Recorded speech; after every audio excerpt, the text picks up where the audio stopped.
Good evening. We will call to order the Planning Commission meeting for January 7th. We do have a quorum present. I don't think anybody, Carolyn, signed up for public comments? No, sir. All right. So we will move on to approving the minutes of the December 17, 25 Planning Commission regular meeting. Do we have a motion or any edits to those minutes? Move for approval. Second. We have a motion. Vice Chair Ava Water. Aye. Mr. Carroll. Aye. Mr. Harris. Aye. Mr. Prince. Aye. Mr. Rollins. Aye. Mr. Wright. Aye. Chair Halliburton. Aye. The next section is public hearings and recommendations to council. The first public hearing is a proposed amendment to the zoning ordinance related to maximum lot coverage requirements for single-family residential uses and pertaining to Chart 2, minimum lot requirements, minimum yard requirements, and land use intensity ratios. City of Murfreesboro Planning Department is the applicant. Mr. Barbie. Good afternoon, Chairman Halliburton and members of the Murfreesboro Planning Commission. This next item before you today is a zoning text amendment that is proposed by the Planning Department. As many of you may be aware, residential building permits begin in the Planning Department. We review those applications for consistency with our zoning requirements. That would be for new construction, as in a new home, additions to an existing home, accessory structures, fences, pools, items like that. We are, like I said, we are reviewing to make sure that those zoning requirements are met, such as setbacks, which is the distance the structure must be set back off of the existing property lines. We look for encroachments into easements, as well as lot coverage. Lot coverage is the area of a lot that is under, or the area of a lot that is covered, that is under roof. So a covered patio would be considered in the lot coverage calculation. A detached or attached garage that's under roof would be considered as a part of that calculation. Any type of storage sheds, and again, new homes. Areas that would not be considered as far as lot coverage would be uncovered patios, uncovered decks, driveways, sidewalks, and swimming pools. The planning departments know that we're receiving more permit requests and application that rub against the maximum lot coverage allowed in our multiple districts. With that happening more often, and as recently as this morning, we received an application for an accessory structure that would put them over the maximum allowed lot coverage. Our planning intern, Mr. Kendall Thericool, gathered information from seven different cities to do a comparison between what they allow as far as lot coverage compared with what we currently allow. And based on that information, let me get down to the chart here. Based on the information that was proposed, we are proposing to you to increase the maximum lot coverage allowed in the RS-15 district from currently 25% to 35%. The RS-12 district from 25% to 35%. The RS-10, yes. Would you pull up the chart that shows, or the ordinance that shows the, Want to see that? yes. Okay. Let's see, I believe it's at RS-10 from 25% to 40%, RS-8 from 35% coverage to 40% coverage, as well as 30% to 40% in RM-12, 35% to 50% in RM-16, 30% to 40% in the commercial local, and 25% to 35% in the college and university district. We believe that these changes will allow property owners more flexibility in how they're able to utilize their property by adding additions, storage areas, other structures that they will need on their homes, and allow them to enjoy them. The Planning Commission will need to conduct a public hearing on this matter tonight, and once the public hearing has been concluded, we'll need to formulate a recommendation for our city council. And I'm available if you have any questions. Any questions at this point for Mr. Barbie? All right. Seeing none, we will move into opening up the public hearing. I would go through the kind of the rules or order of what our public hearings usually look like, but I'm not sure anybody is here to speak other than, so we won't go through that. So we'll open the public hearing. Anyone here to speak for or against this application? Seeing no one, we will close the public hearing. And any questions, motions, comments associated with this application? Move for approval, subject to all staff comments. Second. We have a motion and a second. Vice Chair Ava Water. Aye. Mr. Carroll. Aye. Mr. Harris. Aye. Mr. Prince. Aye. Mr. Rollins. Aye. Mr. Wright. Aye. Chair Halliburton. Aye. Next item on public hearings is a proposed amendment to the sign ordinance related to permanent ground-mounted large flag signs and pertaining to Article 2, Section 25.2 through 26, on-site permanent sign requirements. City of Murfreesboro Building and Codes Department is the applicant. Ms. Stevens. Good evening, Chair Halliburton, Planning Commission. I'm Teresa Stevens, the sign administrator for the City of Murfreesboro. Today, I'm presenting for public hearing an amendment to the sign ordinance to allow permanent ground-mounted large flag signs pertaining to Article 2, Section 25.2-26 of the sign ordinance. This ordinance amendment will only affect lots of 20 acres and more in heavy industrial, light industrial, and park zones. One ground-mounted large flag sign per lot. This shall not count toward the total number of wall or ground-mounted flag signs that are currently allowed by the sign ordinance. Ground-mounted large flag signs shall not exceed 4,000 square feet or 40 foot by 100 foot flag.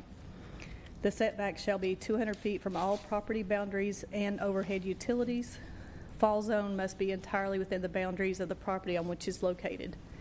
The maximum height of the flagpole shall be 150 feet. Large ground-mounted flag signs may have indirect illumination and shall not glare directly into any building or any other property. The Planning Commission will need to conduct a public hearing on this matter, after which it will need to discuss and formulate a recommendation to the City Council. And if you have any questions, please let me know. Any questions for Ms. Stevens at this point? All right, hearing none, we will open the public hearing.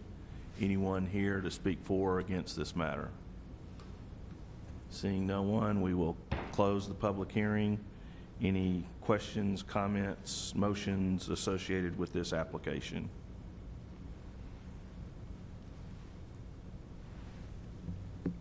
Move for approval, subject to staff comments. Second.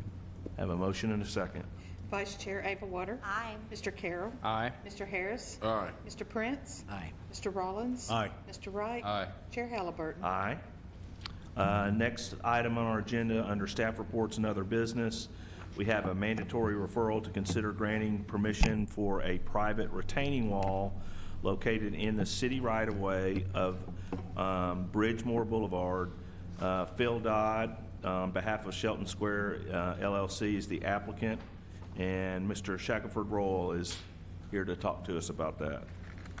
Good evening, Planning Commission. I'm here to present a mandatory referral for 2025-718. It is to grant a private retaining I don't wall. know if I don't think their mic's working. It's Sorry, can you hear me better now? No, it's not on. Oh, okay. Yeah, I can Our project. mics aren't on either. yeah, okay. Nothing's on. Oh, no worries, I can project. And this. Oh, okay, never mind.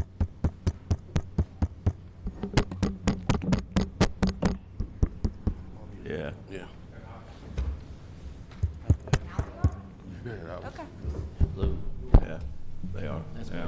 Yeah. Now they're hot. Hello. Hello. Yep. Maybe they're too hot, actually. Turn it down. Hot mic. All right, go ahead. All right, good evening, Planning Commission. I'm here to present a mandatory referral for Shelton Square. Philip Dodd is the applicant on behalf of Shelton Square. And this mandatory referral, Planning Commission is being asked to consider granting permission for a private retaining wall at Bridgemore in front of 5161 and 5165 Bridgemore Boulevard. The retaining wall in question was installed by the developer, and the builder without permission of the city. However, according to the applicant, it's necessary to accommodate, or it was necessary to accommodate the utilities. The city engineer and the legal department do not object to the retaining wall, and does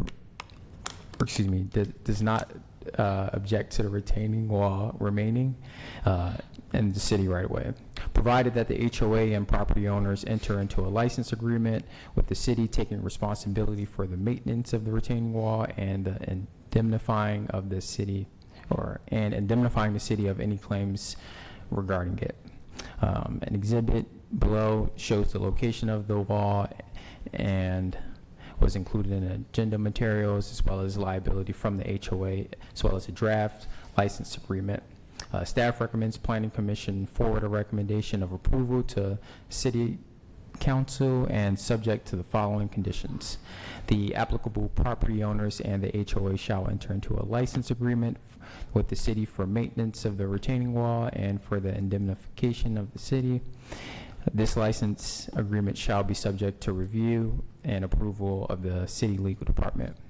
The applicant shall be responsible for drafting and recording a supplemental declaration to the CCRs, calling out the retaining wall in question as a common element. The supplemental declaration shall be subject to the final review and approval of the city legal department. And you can kind of see in this graphic where that wall is and how it kind of juts out into the public right away.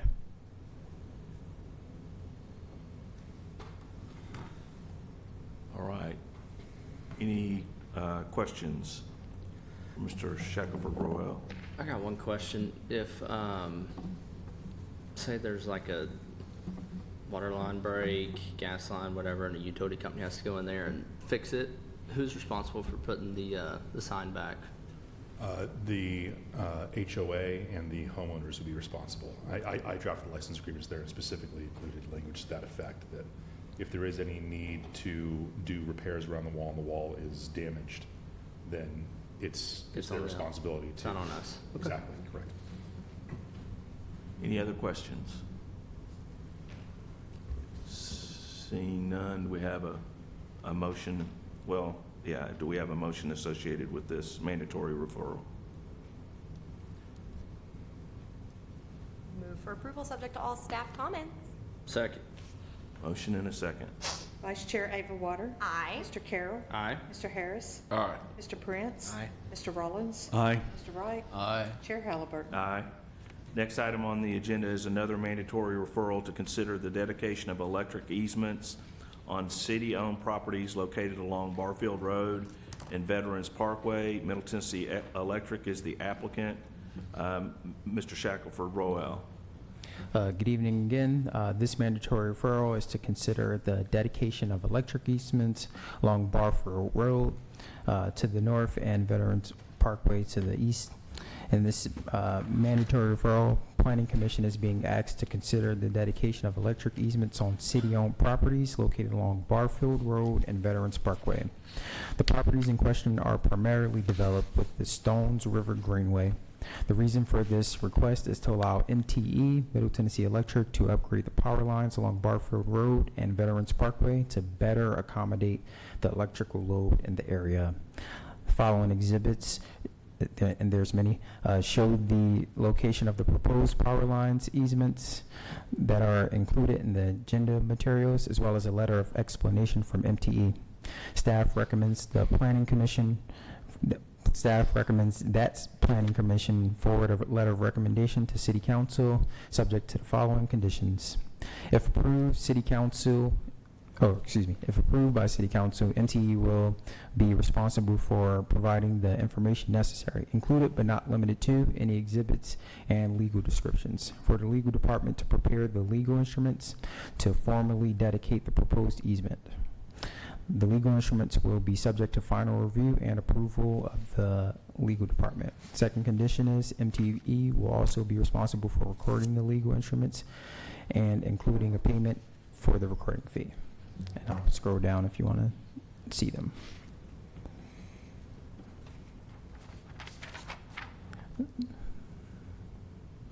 All right, any questions? If there are none, I'll move for approval, subject to all staff comments. Second. Have a motion and a second. Vice Chair Ava Water. Aye. Mr. Carroll. Aye. Mr. Harris. Aye. Mr. Prince. Aye. Mr. Rollins. Aye. Mr. Wright. Aye. Chair Halliburton. Aye. Last item under staff reports and other business is consider amending the 2026 Planning Commission meeting calendar and the 2026 Plans Review calendar to move the March 4th Planning Commission meeting to March 11th. Thank you, Chair Halliburton.